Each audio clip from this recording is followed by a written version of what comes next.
Welcome back to another edition of Drop the Mitts Hockey Podcast. Today we are joined by a very special guest, Hobey Baker nominee, and more importantly, national champion, Jack Devine. How you doing, buddy? I'm good, Chris. How are you? I'm doing well, man. Super happy to have you on. It's an honor to have you here. Man, again, first off, I want to congratulate you on the national championship. That was a hell of a game. You guys took down a hell of a team. Coming off the unbelievable season, Hobey Baker nominee. Man, talk to us about how crazy it's been these past couple weeks, kind of riding that high. Yeah. Thank you. First off, thank you and thanks for having me. It's been pretty special the last couple weeks. Being able to celebrate with my teammates, my family, some alumni. It's been a lot of fun. We know how special it was to go get a 10th national championship and what it meant to the program and the city. So for us, it's been enjoying the moment and then starting to look towards next season. Yeah, man, you bring up next season. You made the announcement a couple weeks ago that you were going to be returning to for your senior season. What went into that decision? And looking at the teams, you guys lost a couple key pieces, right? Rizzo decided to sign with Philly, and a couple other guys as well. For one, what went into that decision to return for, your senior season? And do you think that the Pioneers have a legitimate chance next year to go back to back? Yeah, I think it's a really good question. I think one thing was we lost 4 really key guys. Some of my best friends on the team, Tristan Broz, you said Massimo, Sean Behrens, and Zeev Buium. They're tremendous players, and they played big roles in our national championship team this year. So there'll definitely be some missing pieces for next year. I think for myself, it was just figuring out what was best for myself and how to develop for myself, both as a player and a person. And I thought with meeting with the coaches, meeting with my family, meeting with teammates, I thought this was the best decision to stay, and I'm very excited about it. I think moving forward, looking on the next season, we definitely do have a lot of guys returning. I don't think we're gonna have as many freshmen as we did this year. We had 11. We got a couple transfers coming in, so yeah, I think it's kind of doing a little similar routine to what we did last year, where we get the guys in the summer, the freshmen, maybe the transfers come in, and we just start to gel as a team in training camp. And we know it's going to be a long year next year as well as it was this year. But as long as we have those ups and downs and continue to improve, I think by the time you get to April, if you're really peaking at that moment, you always got a chance to go out there and win a national championship. Yeah, you mentioned it's almost like a retool, right? You mentioned all the freshmen that you guys had. What would you say is the biggest, piece of success? Like what makes you guys have that ability to, get so close? Yeah. Because again, you mentioned you had 11 freshmen, which is absolutely wild. And for you guys to be as good as you are, what is it with the leadership? Is it a coaching thing? Yeah. Kind of what goes into that ability to gel so well?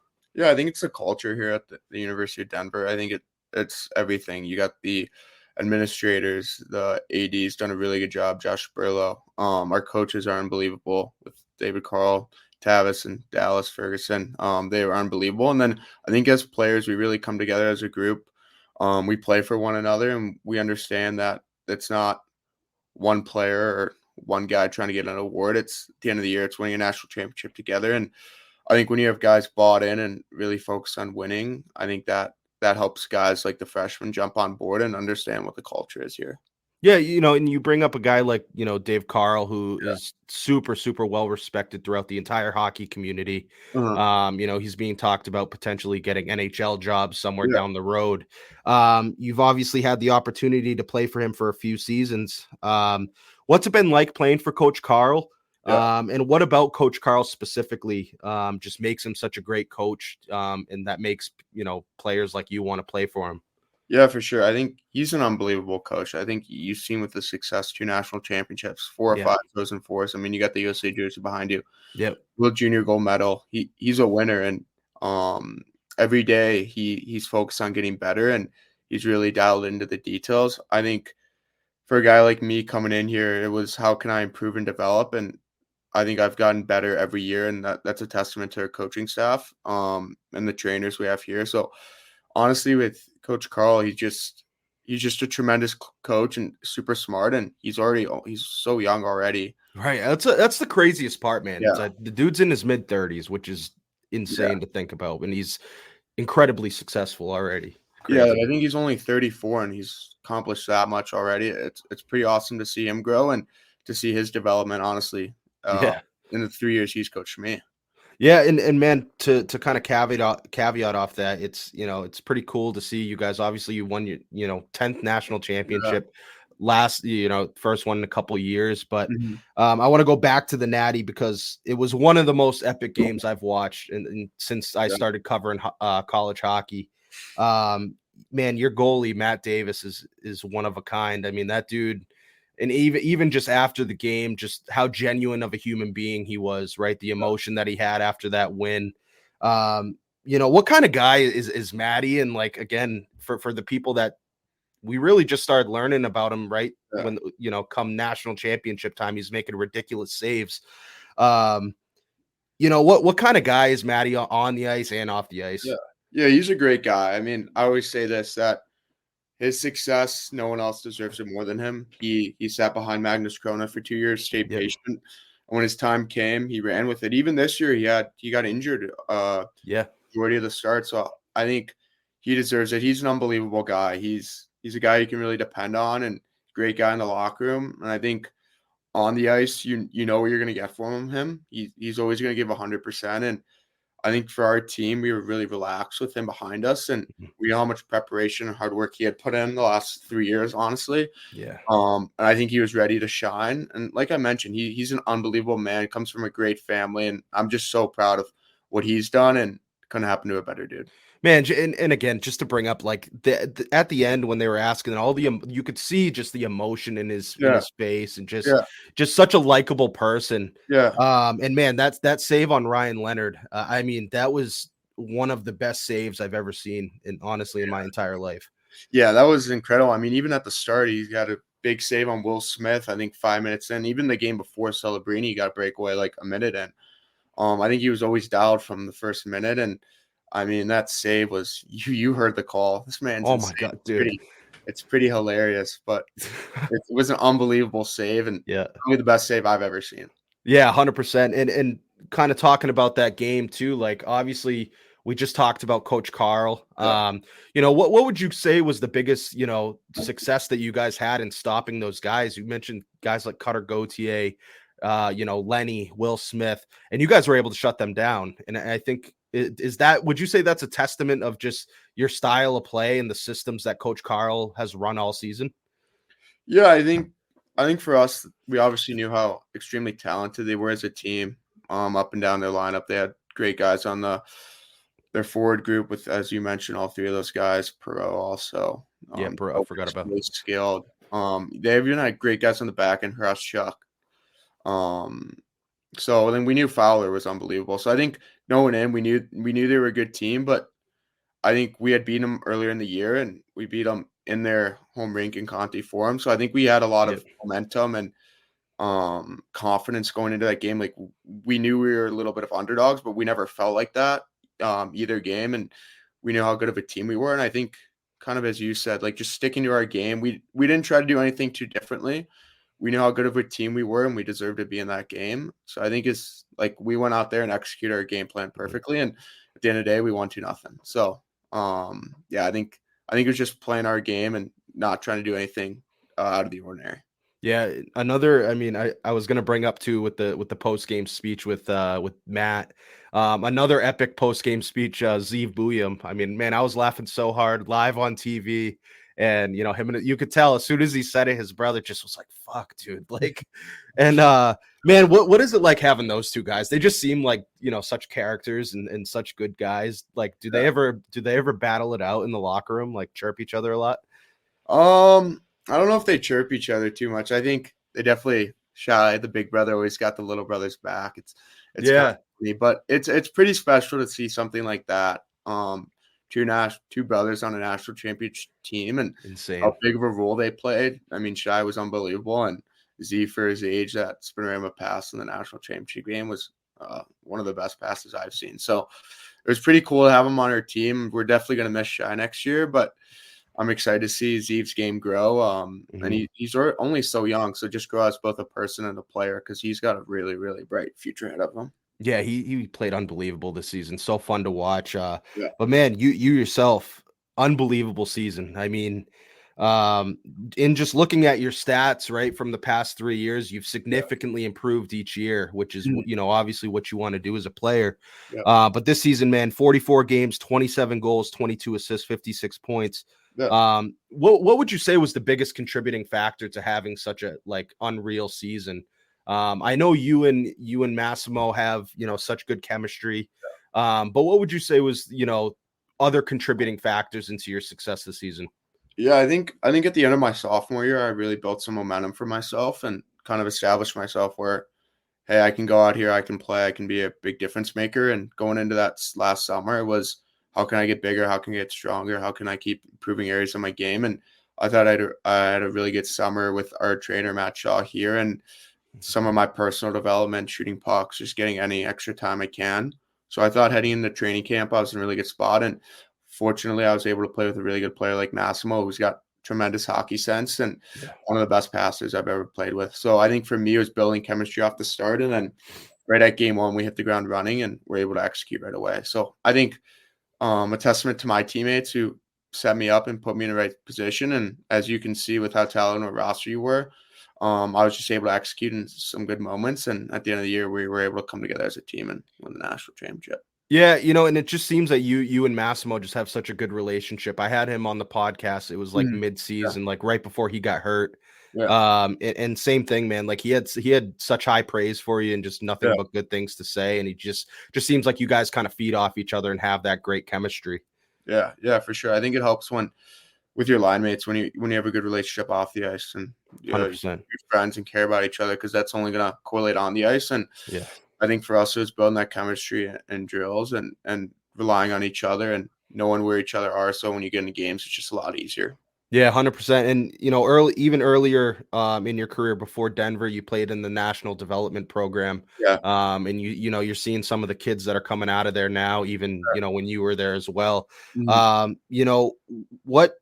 What did that program do for your development? Yeah. And again, like what do you kind of owe that program? You're seeing tons of different kids from all over the place kind of choose the National Development Program. What's so special about that program? Yeah, it's a tremendous place, and it's a place where I owe a lot of my development to. For the ages like your 16, 17 year, when you're 16, 17 years old, it's the best place to develop. You're not going to get that level of training, that level of coaching, that much ice time. Right. It's tremendous. You come in. I came there as a 15-year-old, and I grew so much until I was 17 and got out of there. They do such a good job helping kids with schooling and working out. I mean, we're lifting 2 to 3 times a week, every week. And I think kind of similar to here, you kind of gel as a group and you work towards that collective goal of winning a gold medal. And I mean, even now I watched that game. I want to say it was either yesterday on Sunday. Yeah. I mean, it was tough to watch. I mean, they were right there, but there's a lot of pride that goes into being there. And it's a pretty special feeling when every day you're going to the rink and wearing that USA jersey.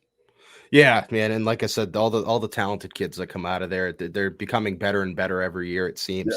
2022, man, you were the 221st pick, Yeah. 7th round, taken by the Florida Panthers, who coincidentally are playing the Boston Bruins right now. Yeah. Man, take us through what you remember that day. Your feeling going into the draft, or did you have any bizarre draft questions? And then was it kind of Florida all the way that you kind of had a good feeling about, or were there some other teams that you kind of felt good about? I think I'll first start off with any bizarre questions. I don't remember any too much. I think one that was I was at the NHL Combine, so one that was kind of reoccurring there was just like, if you were an animal, which one would you be and why? That was what a couple guys got. I think that was probably the weirdest one I got. Honestly, that was a couple years ago, so I don't really remember. What kind of animal are you on the ice? I don't even remember what I said to you. I think a couple of people just said like I'm a lion because I'm always hungry, something like that. Just try to relate it as much as you can to hockey and life. Dude, the funniest one, man, I had Zach Benson on like pretty early, and he was like, yeah, man, like I panicked and I said I was a golden retriever, and I was like, that's hilarious, dude. Like, yeah, I don't even know what I don't even know how I'd react. yeah, it's pretty funny. Like you think you prepare enough, and then they hit you with a curveball. Yeah. It's pretty funny. Uh, Yeah. So I think the questions I don't really remember because it was 2 to 3 years ago now, so it's not as bright. But I think that was one where it kind of caught me off guard. I had to take a second to be like, well, what's what I'm gonna say. Yeah, I think draft day was pretty special for me. I was in Montreal with my family and my two sisters, and I think just when I heard my name, no matter what pick it was, I was excited and honored to be drafted by an organization like Florida. Just going down there, meeting all the staff was really cool and special, and that's something you dream of as a kid. yeah, dude, 100%. And I should have asked this earlier when we were talking about UD. Yeah, Obviously you're from Illinois, yeah, Glencoe. I hope I'm saying that right. yeah. Man, what led to the decision to go to Denver? Like, were there other schools that you were like heavily involved with? And then, like, what was it about Denver? You had mentioned the culture, the administration, the coaches, but like, what about the school itself makes it so special? Yeah, I mean, it was honestly a while ago, and I'm my senior year now. I think Yeah, I was committed before I even started playing for the development team. So it was yeah, a long time ago. But one thing I really remember was just the coaching staff, and I'm so fortunate because I made the right decision when I was pretty young. But just I really felt they were personable, and I really felt like they had the best interest in mind for me. I felt like our conversation was honest when I was at that age. Like they could have bullshitted a little bit or given me yeah, lies, but they told it straight up, and I could really tell they were genuine and they wanted what's best for me and my development. And so that was really what kind of led me here because I could tell how awesome the coaching staff was. And I was actually at the 2017 national championship game when they beat Duluth. And another epic game. yeah, it was unbelievable game. And I mean, how could you not fall in love with the team who won Right. the national championship right in front of your eyes? So also the winning culture. I saw that. I was like, wow, this is incredible. How can I not want to go here and try to win one of my own? And a couple years later, I've got two of them. So it's Right. pretty surreal, and it's kind of been a full circle moment. Yeah, I was gonna say, man, it looks like you made the right call there. Yeah. This past off season, you got to attend the Florida Panthers Development Camp. Yeah. A lot of the guys that I've talked to from different organizations say that week is huge for their development. Yeah. Just especially not only on the ice but off the ice stuff as well. What was your biggest takeaway from that week? Because again, it's not just on ice stuff. It's not just on ice drills. You're also doing stuff with nutrition. Meeting the staff. Like, what was Yeah. your biggest takeaway from that week? Yeah, I think it's really quick. So each day you're just trying to get as much information as you can, and realistically, you're only going to take one or two takeaways from each day. I think as you mentioned, the first big thing is just meeting everyone. You're meeting somebody, the other prospects. You're meeting the coaches. You're meeting the scouts. I think that's really big, and you kind of get to build that initial relationship. And I've met a couple of good guys at training camp where I even stay in touch with right now that play in the OHL or play overseas. So it's pretty cool that you get to build these relationships, even though it's quick. Hopefully these are your teammates in the future, and you get to know them really well. I would say just on ice, it's you're able to do a couple of drills and take some key things away. Like I think for us, one thing they stressed was puck protection.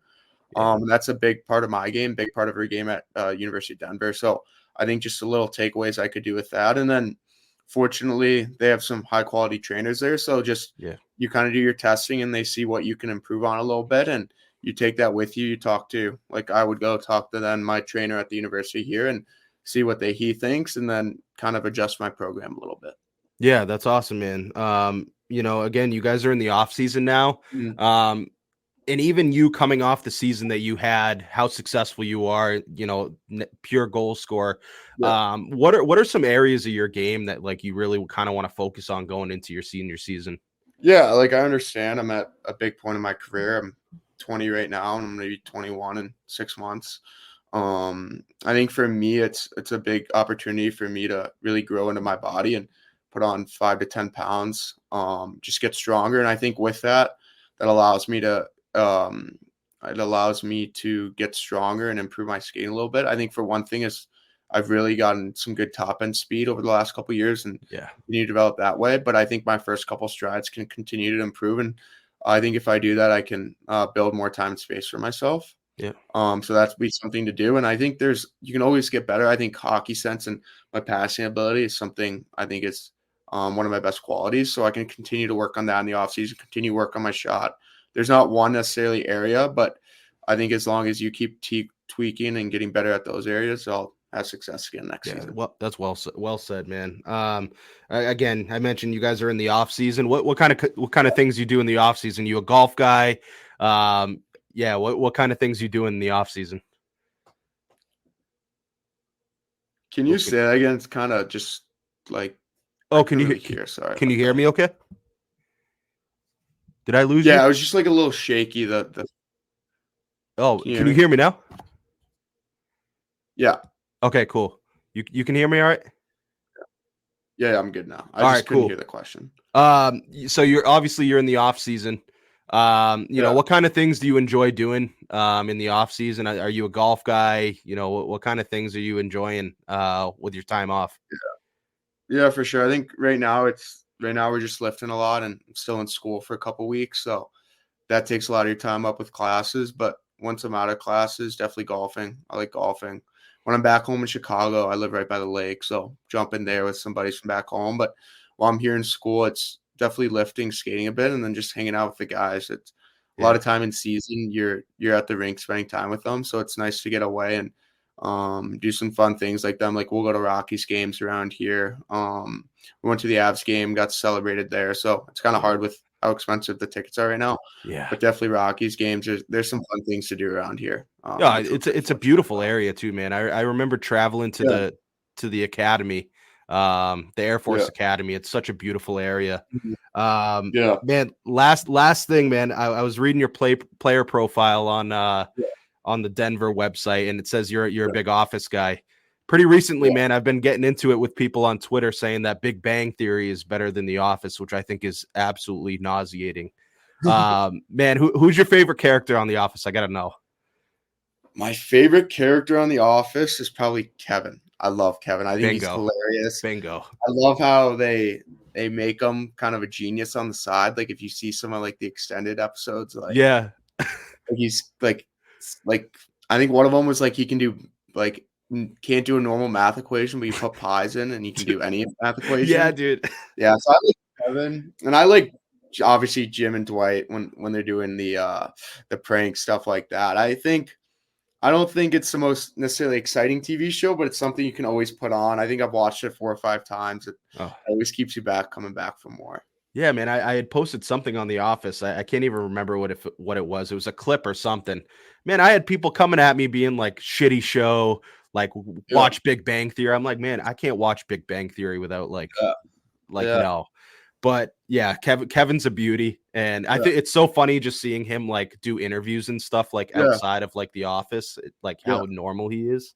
Yeah. But listen, man, we're coming up on, almost, 23 minutes here. I can't thank you enough for, taking the time. Yeah. I got a question for you. Yeah, brother. What's your flag there in the background? Did you serve? This one? Yeah, right there. Yeah, man. So I actually was in the Air Force from 2014 to 2021. I got medically retired. And that's how I kind of started doing this whole thing. I kind of was down in the dumps and started watching hockey again. I was a big, played hockey growing up all through high school, year of junior. And kind of that's why I do this. I love talking to you guys, and you guys make this, literally just hearing your guys' stories are makes it worth it. Yeah, that's awesome, man. I appreciate your service. I know how much the troops mean for our country and how much they allow our freedom. So I appreciate you for your service. That's awesome. Jack, I appreciate that, man. That, again, you're such a stand-up kid, hell of a leader, hell of a player on the ice, but even better person off the ice. And honestly, man, I can't thank you enough for taking time out of your schedule. I understand how busy you are. So again, congrats on the Natty, my friend. And I can't wait to see what you do next year. Yeah, appreciate it. Good luck to you too in the future. Appreciate it. And hopefully maybe we'll see you around after next season. Sounds good, man. Take care. Yep. See you, Chris. Take care. Ladies and gentlemen, that was Jack Devine, forward for University of Denver. national championship, Hobey Baker finalist. Unbelievable kid. Can't thank him enough for being here and doing that interview with us. He's a hell of a kid. Has a ton of potential, ton of talent.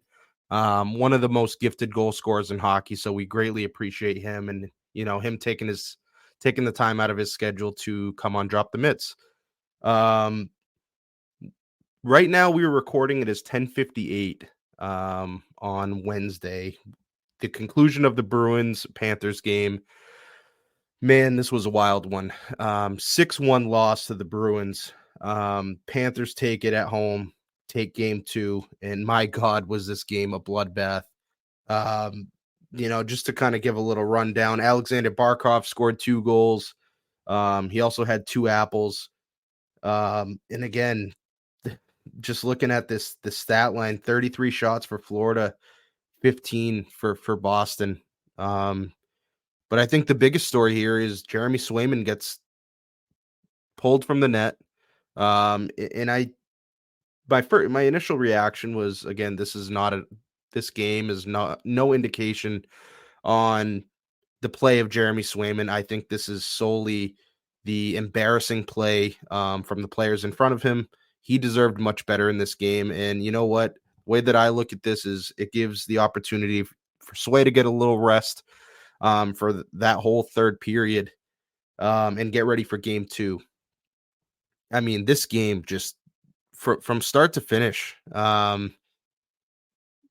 Boston came out hot, couple big hits from Captain Brad Marchand, setting the tone early. He had a huge hit on Matthew Tkachuk.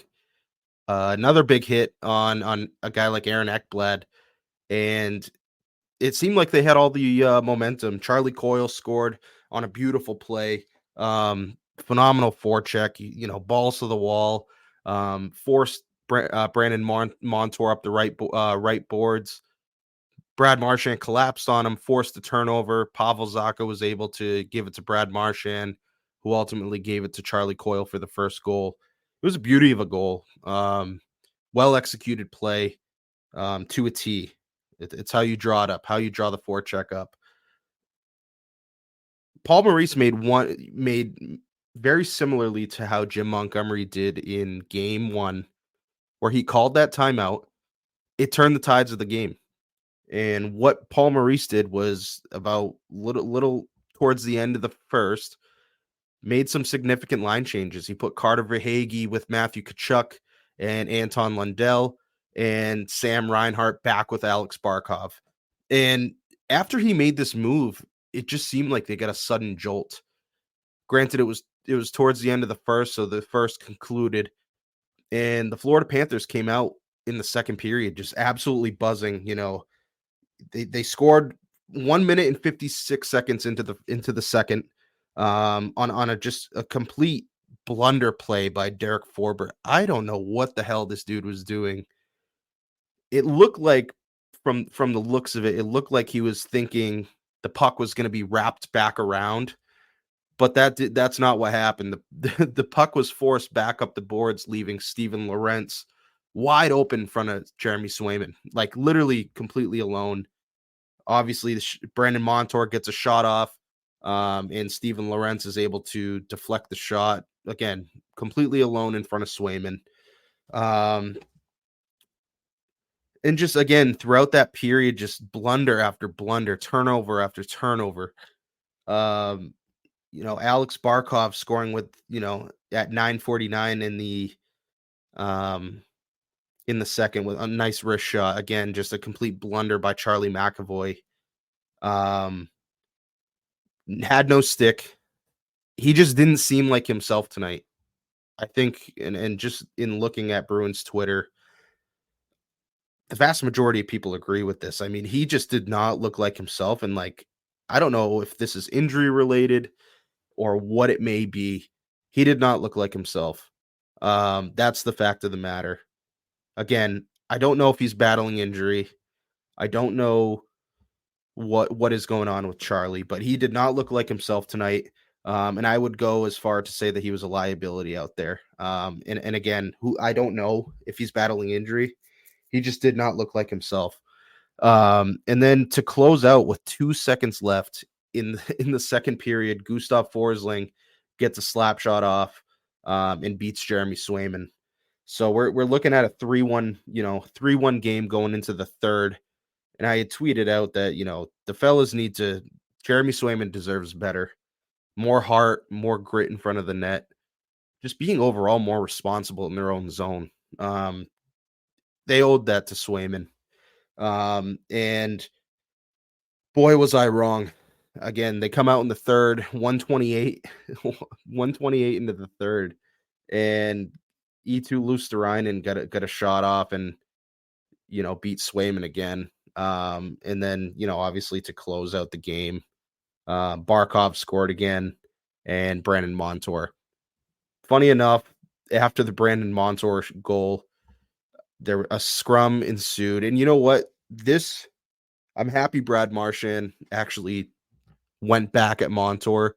Montour had scored the goal, another blunder in front of the net. Brandon Carlo, blows a tire. And Montour's in front of the net with Marchand right there. And just as soon as he scores the goal, starts barking at Marchand. And again, you could tell that just the frustration boiled over. And they ended up going.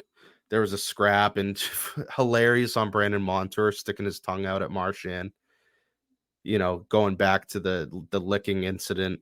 And funny enough, like Ryan Callahan was the one of the play-by-play guys, so it just made it all the more funny. And from that moment, just a complete bloodbath. I mean, 10-minute misconduct after 10-minute misconduct after 10-minute misconducts. They were handing them out like fucking candy. And I think most notably out of all these scrums, because there was a shit ton of them. And you know what? Boston didn't roll over, being down by 5. But most notably, David Pastrnak going with Matthew Tkachuk. They dropped the mitts and they went. And you know what? I was watching the whole thing kind of unravel, and Pasta and Tkachuk were kind of barking at each other, going back and forth towards the penalty box, kind of led to the bench. At the bench, they were kind of going back and forth with each other, and finally Pasta turned to head coach Jim Montgomery and essentially asked if he could go with him. And Monty, by the looks of it, was asking him, like, is that what you want to do? You want to go with him? And Pasta said yes. And again, they come off the bench, and Pasta and Tkachuk go. And you know what? That's a huge thing for me. Like, I don't think a lot of people realize what kind of leadership move that is. Because on what planet does David Pastrnak want to fight a guy like Matthew Tkachuk? Matthew Tkachuk is a guy that can chuck him. He can throw some bombs, and David Pastrnak stepped up, and I thought it was absolute chicken shit when Pasta goes down on the ice and Matthew Tkachuk decides that he wants to get 2 more shots on him. I've been going back and forth with these morons on Twitter, and it's like, well, what about the punches, with the ref involved, almost hitting the ref? And it's like, well, listen, it's kind of like a domino effect. I don't think Pasta's throwing those punches unless he's getting punched by Tkachuk. Pasta was already down and out. Like, the fight was over, and Tkachuk decided while he was down, he wanted to give 2 more punches to the head. So yeah, absolutely, I would toss him back. And again, I think that was a huge leadership moment for Pasta, because you know what, we talk about, he's a guy that a lot of people question why he's wearing the A, and is he actually a leader? Is it because of his skill set? Is it because he's just a morale guy, a funny guy, whatever? But like, this was a legitimate leadership moment for David Pastrnak. I think this is going to obviously be talked about all day tomorrow when this drops on May 9th. And for me, that is one of the things that really, really kind of popped out to me, is just his willingness to go with one of their tough guys, because Matthew Tkachuk is a tough bastard. Let's not stray away from that. I mean, that dude, as much as we shit on him for his rat-like behavior, similarly to Marchand, he's a guy that, again, he's not afraid to play on the edge, and he can also put the puck in the net and create offense, and he's a good player, but for a guy like David Pastrnak to, step up like that, that's huge. Series is coming back to Boston. Tied 1-1, brand new series. There's not a shadow of a doubt that this game is going to be a bloodbath. I mean, I can tell you right now for certain that Matthew Tkachuk is going to have to answer for those punches that he threw on David Pastrnak while on the ice. I can absolutely, without a shadow of a doubt, tell you he is going to answer for those. The other thing that I noticed was what was said between Pat Maroon and Nick Cousins. We kind of saw the tail end of it, in which Pat Maroon was given a game misconduct, and he really didn't say a whole lot as he was skating off. He kind of was just staring at Nick Cousins. So it makes me wonder what was said before that. And obviously the ESPN, we didn't really see that we didn't get to see how that kind of unraveled. So I'm curious to see what comes of that. What actually happened, because again, a guy like Pat Maroon, who's been here, he's done that, won his Stanley Cups. Like, you don't just piss off a guy like that. There was something that happened that insinuated that made Pat Maroon go at him like that. And another thing that kind of popped out to me was Trent Frederick. There, a little bit of a line brawl, face off in the offensive zone, in their offensive zone. And Freddie kind of looks behind at all his guys, right? And kind of just something I had noticed is just this little look that he gave them, just like, hey, it's time. Like, we're doing this. And sure as shit, like, everyone off the draw, the whistle blows. Brazo was in there. Trent Frederick was in there, just mucking it up. And honestly, for a team that just lost 6-1, that kind of response is encouraging, that they didn't just roll over. And yes, you know what? Did they roll over as far as the score goes? 100%. I mean, Florida absolutely waxed them tonight. They did not deserve, if we're talking X's and O's, yes, Florida absolutely deserved to win this game. The defensive zone turnovers, the too many men penalties. Jesus Christ. If we're talking five too many men penalties just in the playoffs, those are mental blunders at that point. I mean, that's a kind way to put it. They're mental blunders. Putting yourself in position, now you're on a penalty kill, giving a team like Florida the opportunity with the man up to score. And that's exactly what they did. Again, just insane. But that was encouraging, just their response, to kind of show Florida that we're not gonna bow down to you guys, and we're not gonna just bend over and take it. Like, that's not what's gonna happen here. And it really was encouraging. It really was encouraging to see, and I'm excited for this game 3. It's going to be a bloodbath. I know, again, the conversation is going to be tomorrow on all these radio stations, Twitter, all Marcus Swayman. And for me, it's not even a conversation. It's not even a conversation. You go Jeremy Swayman game 3. It's not even a conversation. I don't even know why it's even going to be out there. I mean, Jeremy Swayman has bailed out this team more times than not, rather. And again, I think this game specifically was just the embarrassing, the just lack of focus, the lack of execution by the team in front of him. And you know what? I could tell from the moment that Monty pulled him when he rushed over to meet Swayman and kind of looked like he was giving him words of encouragement. That tells me, like, they're gonna go Swayman game 3, and it's the right move. And you know what? If Swayman struggles again in game 3, you have that luxury to play Linus Ullmark at home in a game 4 situation. Again, he just played. He's not cold. He just played the third period of a game. He's not by any means cold. If that happens, if they go down, if they lose game 3, then yeah, maybe we talk about putting Linus Ullmark in. But for, just this game is one of those. It's a wash. Again, I'm looking at all these misconducts.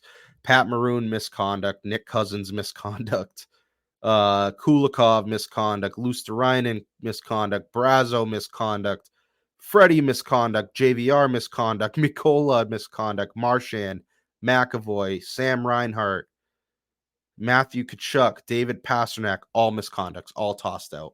And that was playoff hockey. These teams do not like each other. That is clear, especially after last year. So for me, go back to Jeremy Swayman, get back to the basics. Again, they came out hard. They were playing good hockey, executing on the forecheck, getting good opportunities. Charlie Coyle hit a post. Could have been a 3-1 hockey game after the first. Could have been. Granted, if they had gotten some bounces to go their way, but it wasn't. That's the reality of it. So again, not to overthink it, but that's the breakdown of game 2. I mean, geez, bloodbath, just overall rough game for the Boston Bruins. Great win by the Florida Panthers. Great coaching adjustments by Paul Maurice. And we're on to game 3. So moving on, another topic I'm really excited about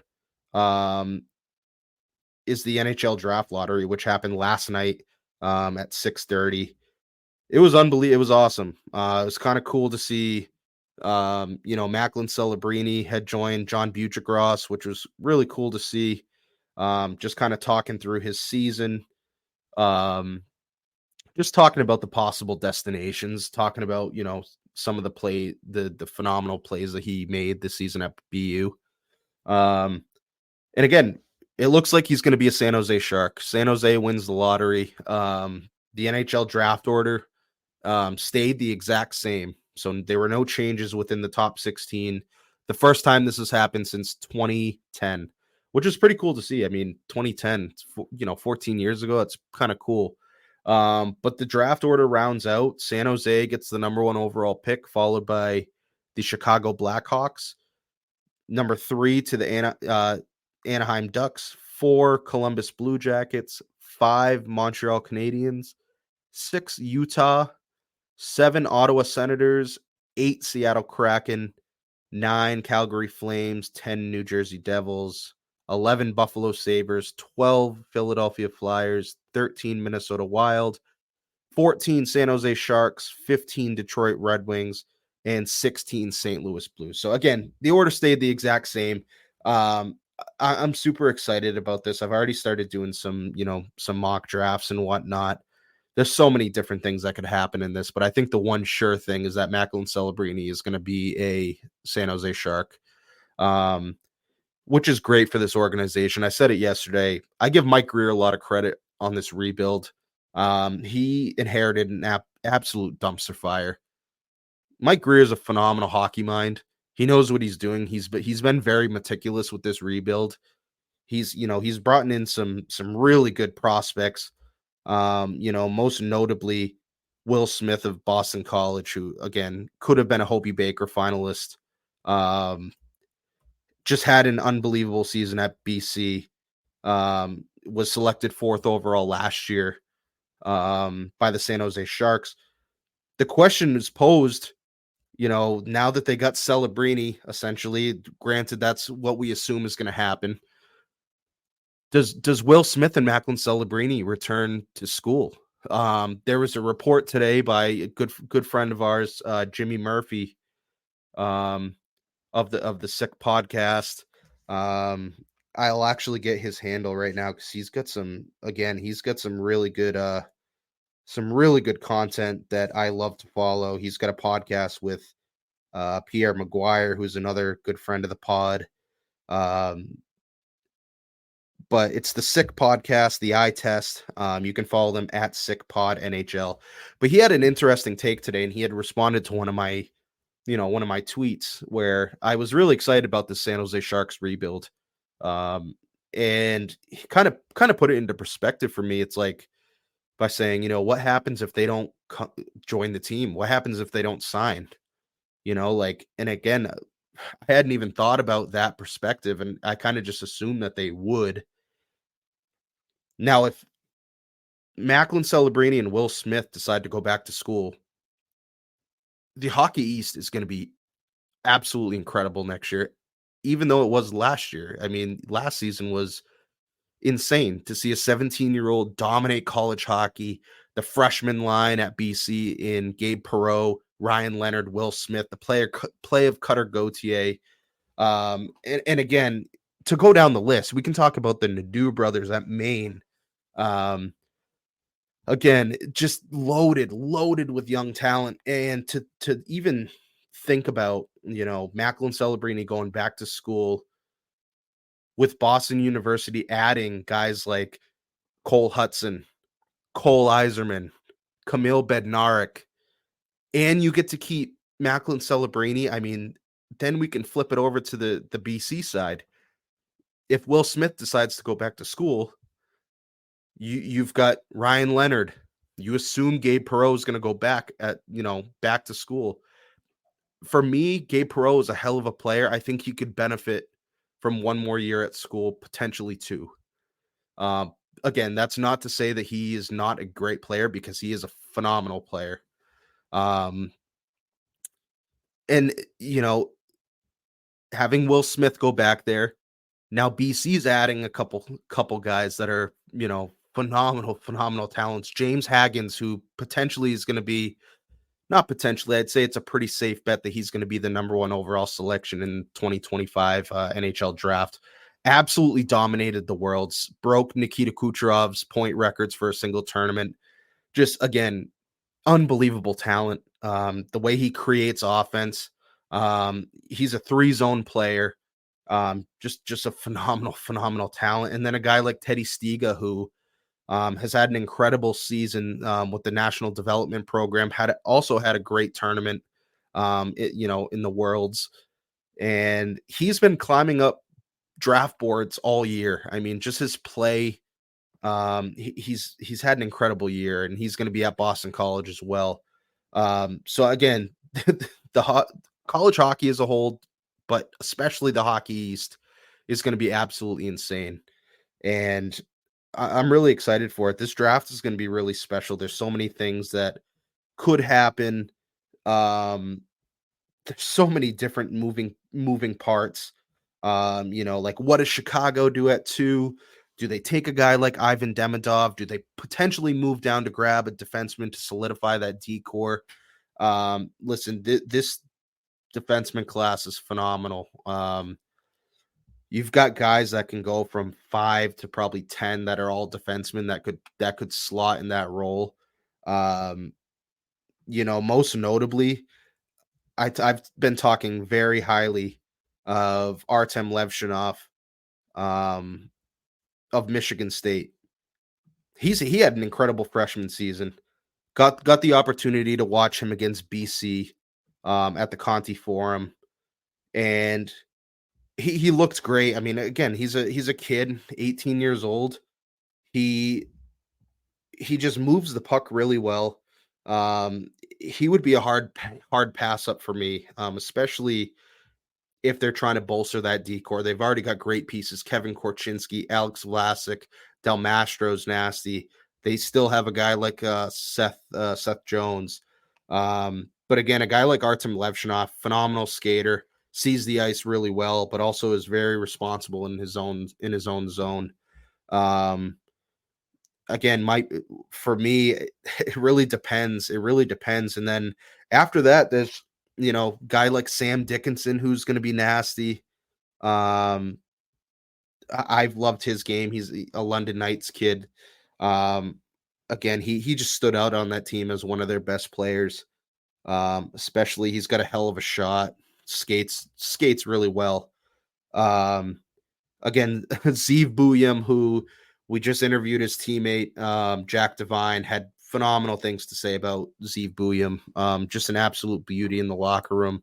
And then again, on the ice, his game speaks for itself. A lot of the scouts are saying that he needs work in his own zone. But again, that's something that can be course corrected. Another year potentially in the NCAA, maybe 2. Those are things that are going to get course corrected.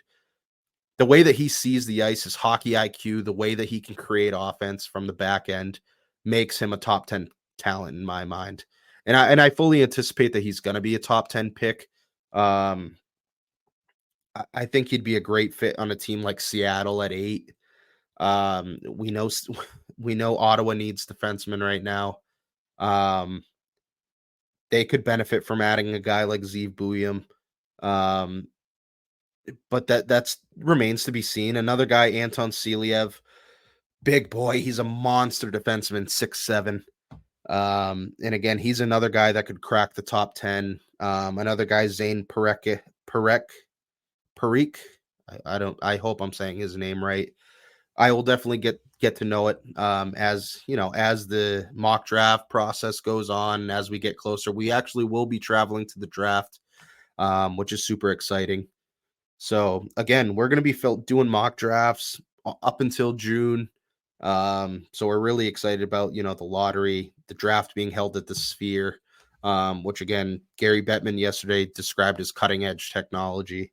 And again, one of the last drafts that everyone is going to be together, all the staffs, all the management, everything. It's going to be more so like the NFL is what I understand. So I'm definitely happy I'll be able to catch that. So yeah, that wraps up this week's episode. Episode 41 of Drop the Mitts Hockey Podcast. Again, I can't thank you guys enough for listening. We went over the numbers. We've got a good amount of listeners, and we're just really excited about all the things that are happening for us. We mentioned, the draft in June. We've got some really exciting interviews coming up. I mean, I had mentioned last week, this interview was big for us, and talking to a guy like Jack, just salt of the earth, human being, phenomenal talent on the ice, but even better person off the ice. And yeah, just having fun with this whole thing, just having a blast with the hockey content, continuing to, be able to go live with you guys, whether it's playing NHL, just talking playoff hockey, whatever it may be. But you guys make it all worth it. Cannot thank you guys enough. I try to do that every single episode. Thank you guys. But yes, that wraps up episode 41 of Drop the Mitts Hockey Podcast. I'm your host, Chris Davis. I cannot thank you guys enough for all that you do for us. And we will continue to bring you guys all the latest hockey content, college, pro, PWHL, whatever it may be. So again, thank you guys, and we will see you next week. Take care.